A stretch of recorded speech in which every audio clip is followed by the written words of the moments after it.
जय श्री कृष्णा। आप सभी का हमारे YouTube चैनल पर बहुत बहुत स्वागत है। आज मैं आप सभी को कार्तिक मास के महात्म्य का 24वां अध्याय सुनाऊंगी। इनसे पहले वाले अध्यायों की वीडियो मैंने अपने YouTube चैनल पर डाल रखी है, तो प्लीज़ आप उन वीडियोस को भी ज़रूर देखिए और ज़्यादा लोगों में शेयर भी कर दीजिए।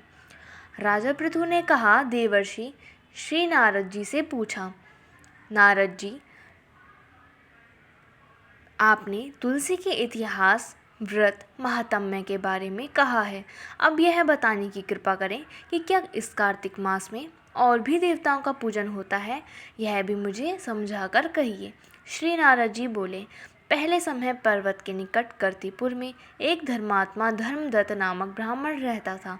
वह भगवान विष्णु के सब व्रत करता था और 8 पहर उनकी भक्ति में तल्लीन रहता था। एक दिन कार्तिक मास में वह एक पहर रात शेष रहने पर जागरण के लिए भगवान विष्णु के मंदिर में गया। वह हर प्रकार की सामग्री लेकर पूजा करने के लिए जा रहा था कि उसे मार्ग में एक बड़ी भयंकर राक्षसी मिली, जिसके कि बड़े बड़े दांत थे, लपलपाती हुई जीभ थी, बड़े बड़े लाल लाल नेत्र थे, जिसका शरीर नंगा था, मांस रहित था। उस भयंकर राक्षसी को देखकर धर्मदत्त बुरी तरह से कांपने लगा और कुछ उपाय ना देखकर उसने पूजा वाली थाली और जल का लोटा उस राक्षसी पर फेंक दिया, क्योंकि उसने भगवत नाम का जप करते हुए वह सामग्री और जल का लोटा, जिसमें कि तुलसी दल पड़ा हुआ था, उसको मारा था।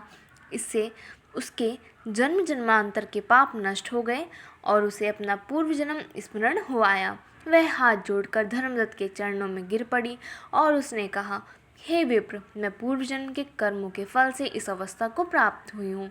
नारद जी ने कहा, हे राजन, उसको इस प्रकार प्रणाम करते देखकर अति विस्मित होकर धर्मदत्त ने पूछा, तेरी यह अवस्था किस कर्म के फल से हुई है?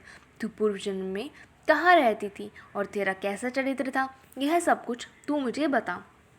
उस राक्षसी ने, जिसका नाम कलहा था, उसने कहा, हे ब्राह्मण, सौराष्ट्र में भिक्षुक नामक एक ब्राह्मण रहता था। मैं उसकी पत्नी थी। मेरा स्वभाव बड़ा ही निष्ठुर था। मैंने अपने पति का कभी भला ना चाहा, ना कभी उसे अच्छा भोजन और मिठाई खाने को दी। मैं प्रतिदिन उससे लड़ती झगड़ती रहती थी।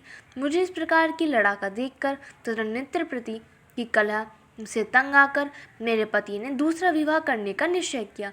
यह सुनकर कि मेरा पति दूसरा विवाह कर रहा है, मैंने उसके दूसरा विवाह करने से पहले ही विष खाकर आत्महत्या कर ली। मेरी मृत्यु के पश्चात यम के दूत आए और मुझे पकड़कर गदा मारते हुए यम के पास ले गए। यमराज ने मुझे देखकर चित्रगुप्त से पूछा, हे चित्रगुप्त, इसने क्या कर्म किया है? जो भी इस कर्म इसने किए हैं, अब इसको उनका फल भोगना होगा। चित्रगुप्त ने यमराज से कहा, इसने अपने जीवन में कोई भी अच्छा काम नहीं किया है। वह सदा अपने पति को खराब भोजन देकर आप सदा अच्छा भोजन खाती रहती है, इसलिए वह अब विष्ठा खाने वाली होगी। इसको अब सूकरी का जन्म दिया जाए। चूँकि यह अकेले ही पाक के बर्तन में भोजन करती थी, इसलिए यह अपने बच्चों को खाने वाली बिल्ली हो। इसने चूँकि अपने पति पर क्रोध करके आत्मघात किया है, इसलिए यह प्रेत योनि में जाएगी।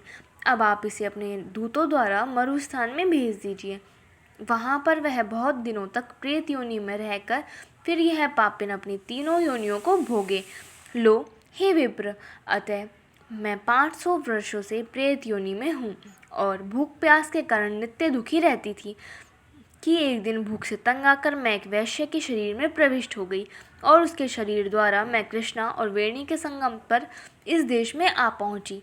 मैं उस वैश्य के शरीर में रहती थी कि एक दिन भगवान शंकर और विष्णु भगवान ने मुझको बलात् उसके शरीर से बाहर निकाल दिया।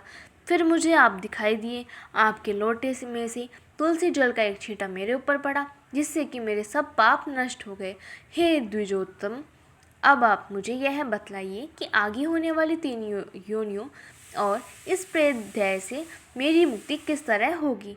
धर्मदत्त कलह की बात सुनकर और उसके पिछले कर्मों और उसकी वर्तमान अवस्था को देखकर बड़ा दुखी हुआ और उसका दुख देखकर उसका चित्त पिघल गया। फिर उसने दुखित भाव से कहा, धन्यवाद। इस वीडियो में बस इतना ही। तो प्लीज़ हमारी वीडियोस को लाइक कीजिए, शेयर कीजिए और हमारे चैनल को सब्सक्राइब कर लीजिए।